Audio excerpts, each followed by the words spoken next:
जय जिनेंद्र। कौशल्या के राम भाग 11 में आप सभी का स्वागत है।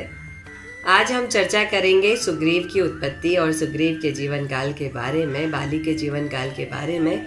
तो सूर्यरज ने अपनी चंद्रमालिनी रानी से बाली नाम के पुत्र को प्राप्त किया। एक ऐसा पुत्र जो परोपकारी है, विद्वान है, कुशल है, सम्यक दृष्टि है, वीर है, दयालु है।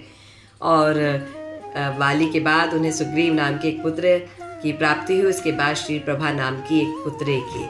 अब उनके पास 3 बालिकाएं थे, 3 बच्चे थे।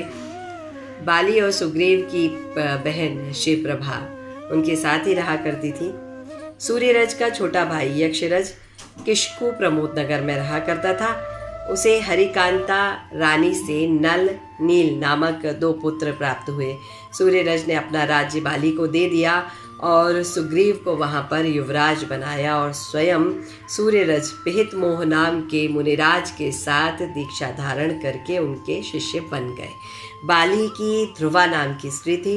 इसी बीच मेघप्रभ का पुत्र खरदूषण छल से दशानन की बहन को पाना चाहता था। एक दिन यम का मान मर्दन करने वाले दशानन राजप्रवर की आवली रानी से उत्पन्न तनुदरी नामक कन्या के अपहरण करने के लिए गए। सुविद्या और माया दोनों में कुशल खरदूषण ने चंद्रनखा का अनायासी अपहरण कर लिया। राजा जब लंका वापस आए तो राजा दशानन को इस बात पर अत्यंत क्रोध आया और खरदूषण को समाप्त करने के लिए वह निकलने ही वाले थे कि मंदोदरी ने, उनकी पटरानी मंदोदरी ने उन्हें रोक लिया और कहा, कन्या तो दूसरे के को देने के लिए ही होती है और खरदूषण के पास 14,000 विद्याधर है। यदि वह किसी तरह से उन्हें मारकर आ भी जाते हैं तो एक बार हरण की गई कन्या को कोई और क्यों लेगा।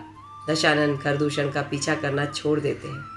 चंद्रोदय विद्याधर को काल प्राप्त हो जाता है और उनकी स्त्री दीनहीन अनुराधा गर्भवती स्त्री शरण रहित भटकने लगती हैं।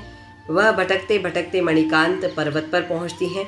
वहां पर उनके एक सुंदर से पुत्र उत्पन्न होते हैं और चूंकि शत्रु ने उस पुत्र को गर्भ में ही विराधित किया था, इसलिए माता अपने पुत्र का नाम विराधित रखती है। विराधित का पृथ्वी पर कोई आदर नहीं करता है।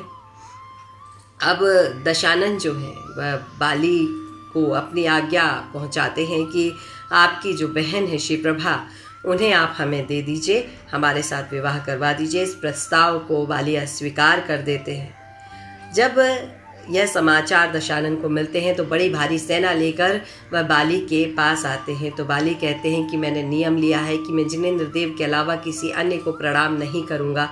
वह वैराग्य से भर जाते हैं और कहते हैं कि मैं मोक्षगामी दीक्षा ग्रहण करना चाहता हूँ, निर्गंथ दीक्षा ग्रहण करना चाहता हूँ।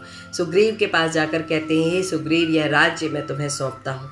प्रतिष्ठित होकर अब तुम दशानन को नमस्कार करना चाहते हो या नहीं, यह तुम्हारे निर्णय पर निर्भर करता है। श्री प्रभा हमारी बहन को दशानन की रानी बनाना चाहते हो या नहीं, यह बात भी तुम पर निर्भर करती है। इतना कहकर बाली गगनचंद्र गुरु के समीप जाकर दिगंबरत्व दीक्षा धारण कर लेते हैं। सुग्रीव दशानन के लिए अपनी बहन श्री प्रभा देकर उनकी अनुमति से अपने राज्य को पुनः संचालित करते हैं। यह सुग्रीव की कथा है, यह बाली की कथा है। बाली भविष्य में मोक्ष को प्राप्त करते हैं।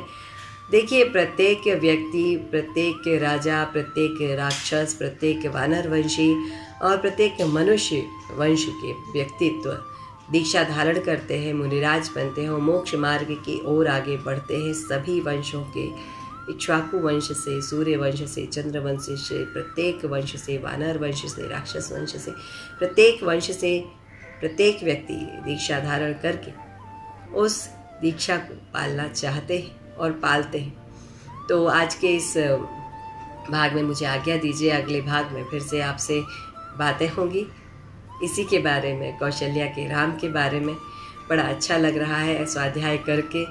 ऐसा लग रहा है जैसे जीवन में बहुत कुछ था जिसे हम नहीं जानते थे और अब हम जानने लगे हैं। तो आज्ञा दीजिए मुझे, मैं फिर से आपसे मिलती हूँ। प्रणाम, नमस्कार, जय जय।